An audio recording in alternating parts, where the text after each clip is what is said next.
Okay, part three in manifesting and creating what you want out of life. So, uh, focus your thoughts, focus your emotions, strengthen the intensity of your thoughts, strengthen the intensity of your emotions, directed to what you want. Make sure your emotions are positive and it will attract towards you.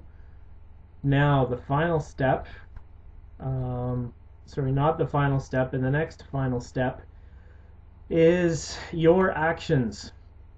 So back to my technical demonstration again, and oh, sorry, can't use it that way. All right, there we go. So I'm the mouse again. Here's my dream. Here's what do I want to achieve. I think about it in a positive way, and there's strong and fast intentions and emotions. They come towards that thing that I want comes towards me, and if I work towards it, I come towards it and I achieve it, and that's how I get it. The same thing goes with my work as my actions as my thoughts and my emotions. The more time and effort and the more action I put into it, the more I move myself towards what I'm trying to achieve. The lesser amount of time and action that I put into this, the slower I move towards what I want. So my actions have to be really focused if I want to achieve something, and I've got to put more time and effort into what I'm doing to achieve it. So uh, let's see. To act and to do, to work towards what you want, requires energy. You have to have the energy to do what you want to do, and if you don't have the energy, then you're going to be moving towards what you want at a very, very slow pace. So from a physical perspective, to have the energy to do what you want and to achieve what you want, you've got to make sure that you're getting adequate rest and sleep. You've got to make sure that you're managing your stress properly. You've got to make sure that your diet is on top of its game and you're eating ideally locally grown organic foods from the healthiest soil possible, because the quality of the food depends on the health of the soil that it comes from. You've got to make sure that you're not eating junk food, sugar and processed foods, pasteurized dairy, white flour products and white sugar are probably the three most things that people consume that drain their energy.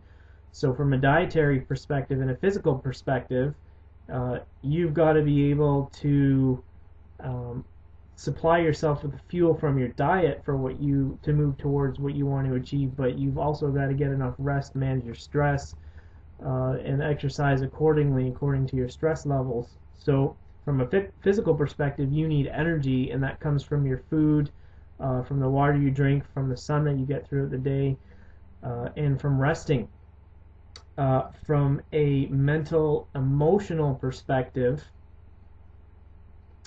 sorry, that's the physical part. So from nope, that's me, but I'm sending out. Excuse me, just got to get this. Make sure I get this right here. From the mental emotional perspective, uh, something is going to require less effort if it comes from the heart.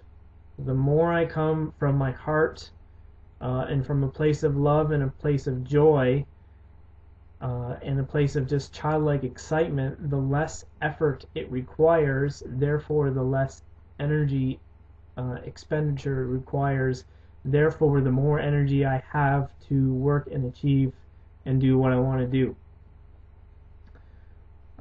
If my goals are coming from my brain, I don't know, if I haven't mastered my mind, if those thoughts are coming from uh, beliefs about what society believes is important to have, or beliefs about what my friends think is important to have, or beliefs about what I've inherited from my family in terms of what they expect of me or what is important to them to have.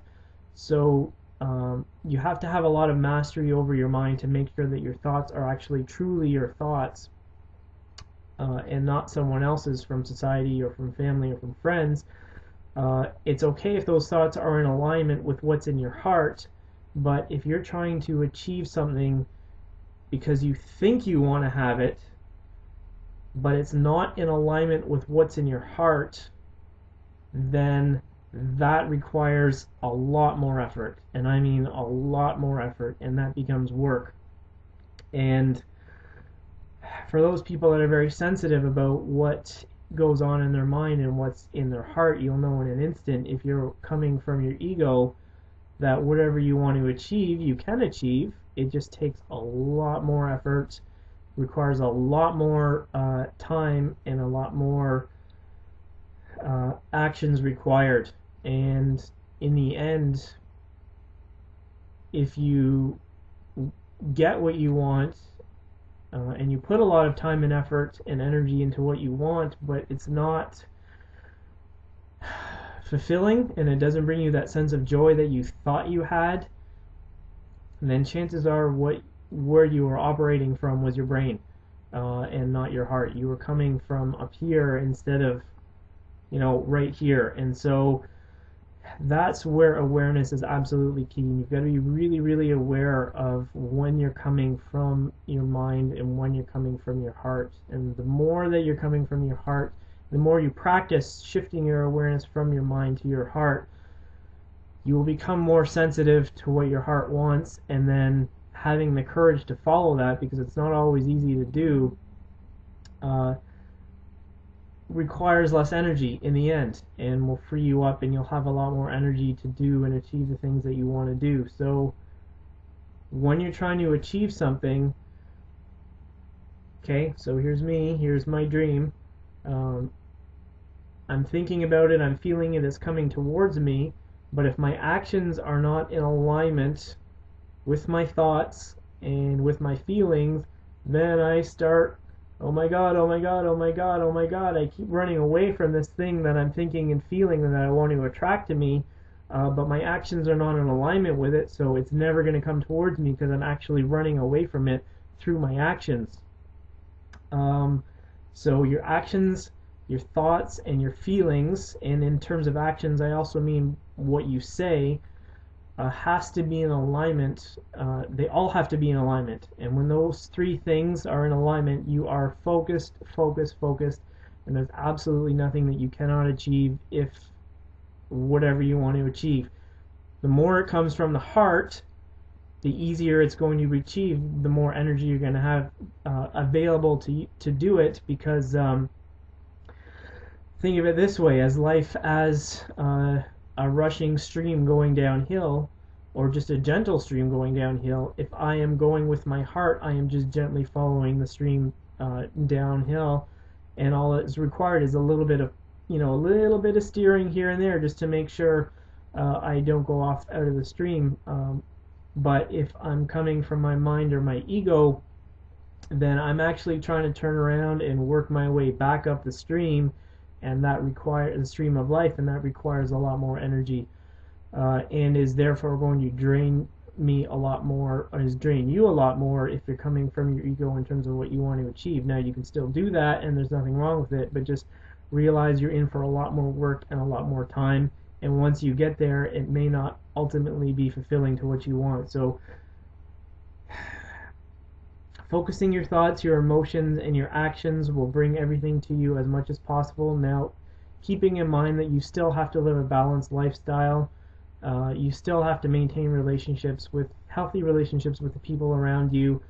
I don't know that it's any point in achieving something if you're sacrificing the relationships of the people around you, and you're sacrificing your health to do it. So you still got to take care of yourself along the way and make sure you get adequate rest, and your diet's good and your exercise is good and all that kind of stuff.